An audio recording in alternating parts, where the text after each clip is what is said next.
This is La Vita Media's Saint of the Day for November 29th. Today we celebrate St.Saturninus of Toulouse. He went from Rome by the direction of Pope Fabian about the year 245 to preach the faith in Gaul, where Saint Trophimus, the first bishop of Arles, had some time before he gathered a plentiful harvest. He converted a great number of idolaters by his preaching and miracles. This is all the account we have of him till the time of his holy martyrdom.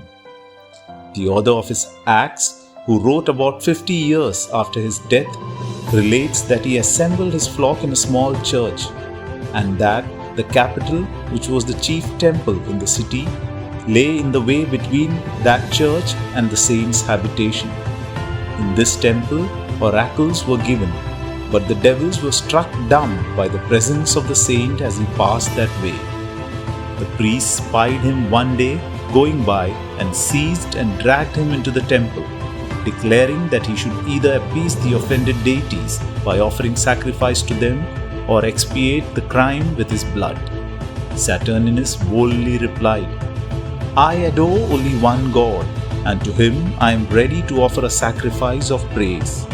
Your gods are devils, and are more delighted with the sacrifice of your souls than with those of your bullocks. How can I fear them who, as you acknowledge, tremble before a Christian?" The infidels, incensed at this reply, abused the saint with all the rage that a mad zeal could inspire, and after a great variety of indignities, tied his feet to a wild bull which was brought thither to be sacrificed. The beast, being driven from the temple, ran violently down the hill so that the martyr's skull was broken and his brains dashed out. His happy soul was released from the body by death and fled to the kingdom of peace and glory. And the bull continued to drag the sacred body, and the limbs and blood were scattered on every side, till, the cord breaking, what remained of the trunk was left in the plain without the gates of the city. Two devout women laid the sacred remains on a bier and hid them in a deep ditch to secure them from any further insult, where they lay in wooden coffin till the reign of Constantine the Great. Then Hilary, Bishop of Toulouse, built a small chapel over his holy predecessor's body.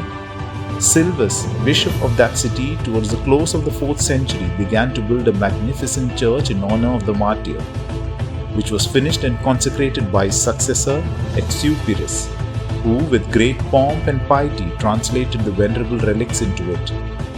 The precious treasure remains there to this day with due honor. The martyrdom of this saint probably happened during the reign of Valerian in 257.